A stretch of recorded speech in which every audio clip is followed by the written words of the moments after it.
நல்லது பண்றதுக்கு அரசியலுக்கு வாங்கடா, கொள்ளை அடிக்கிறது கொலை பண்றதுக்கு அரசியலுக்கு. முதலமைச்சர் விஜய் அவர்கள் நேத்து பதவியேற்றதிலிருந்து எல்லாராலையும் கவனிக்க பெற்ற முக்கியமான ஒருத்தவங்க யாரு அப்படின்னு பார்த்தோம்னா அமைச்சர் கீர்த்தனா தான். தாவேகா கட்சியோட அமைச்சரவையில முதல் பெண் அமைச்சராகவும் சிவகாசி தொகுதியில முதல் பெண் எம்எல்ஏவும் இருக்கவங்க தான் கீர்த்தனா. நேற்று இவங்க பதவி ஏற்கும் போது இவங்க சோசியல் மீடியால எல்லாராலையும் கவனிக்கப்பட்டிருக்காங்க.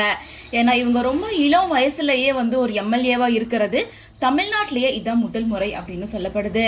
அதாவது தன்னோட 29வது வயதிலேயே விஜயோட தலைமையில தமிழக வெற்றி கழகத்துல ரொம்ப இளம் வயது சட்டமன்ற உறுப்பினரா தேர்வு செய்யப்பட்டவங்க. தமிழக அரசியல்ல புதுசா இருக்க ஒரு நியூ ஃபேஸ் அப்படின்னே சொல்லலாம். இவங்க 1996ல விருதுநகர்ல பிறந்திருக்காங்க. இவங்க தமிழ் தான் படிச்சிருக்காங்க. அதுவும் கவர்மெண்ட் ஸ்கூல்ல தான் அவங்களோட ஸ்டடீஸை கம்ப்ளீட் பண்ணிருக்காங்க. அதுக்கப்புறமா பிஎஸ்சி படிச்சிருக்காங்க. 2019ல எம்எஸ்சியும் முடிச்சிருக்காங்க.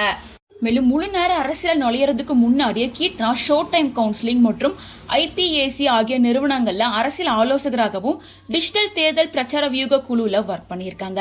மேலும் தெலுங்கு தேசம் கட்சி, திரிணாமுல் காங்கிரஸ் மற்றும் திமுக ஆகிய கட்சியில தேர்தல் பிரச்சாரங்கள் வியூக குழுல முக்கிய பங்குல ஒர்க் பண்ணியிருக்காங்க. கடந்த சில ஆண்டுகள முன்னாள் முதலமைச்சர்களான மு.க. ஸ்டாலின், மம்தா பானர்ஜி, தற்போது ஆந்திர பிரதேச முதலமைச்சரான சந்திரபாபு நாயுடு ஆகியோர் கூட சேர்ந்து ஒர்க் பண்ணி பல அனுபவம் பெற்றிருக்கிறதா சொல்லப்படுது. சோ இந்த நிலையில தான் அவங்க தமிழக வெற்றி கழகத்துல சிவகாசி தொகுதியோட சட்டமன்ற உறுப்பினரா இருக்காங்க. மேலும் அமைச்சரா பதவியேற்றதுக்கு அப்புறமா கீர்த்தனா என்ன சொல்லிருக்காங்கன்னா, என்னால இதை நம்பவே முடியல. வேற எந்த மாநிலத்திலயும் இவ்வளோ ஈஸியா ஒரு யங்கான அமைச்சரை நீங்க பார்க்கவே முடியாதுன்னு நான் சொல்லுவேன். எங்களுக்கு இது போன்ற வாய்ப்பை கொடுத்திருக்கவே மாட்டாங்க யாருமே. இந்த உலகத்துக்கு நாங்க எவ்வளவு சிறப்பா அரசாங்கத்தை நடத்த முடியும் அப்படிங்கறத காட்ட போறோம் அப்படின்னு சொல்லியிருந்தாங்க. மேலும் எல்லாமே மாறப்போகுது. அந்த மாற்றம் வந்துருச்சு. தளபதி முதலமைச்சர் ஜோசப் விஜய் இங்க இருக்காரு.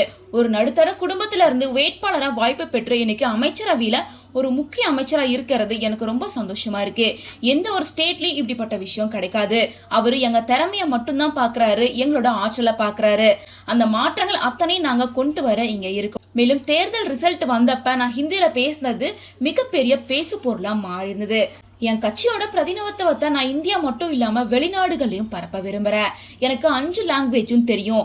சோ என் கட்சிக்கு நான் உதாரணமா இருக்கணும். மேலும் எல்லாரும் அரசியலுக்கு வரணும், எல்லாரும் அரசியல ஜாயின் பண்ணணும். இதான் என்னோட விருப்பம் அப்படின்னு சொல்லியிருக்காங்க. மக்களுக்கு நல்லது பண்றதுக்கு அரசியலுக்கு வாங்கடா, கொள்ளை அடிக்கிறது கொலை பண்றதுக்கு அரசியலுக்கு.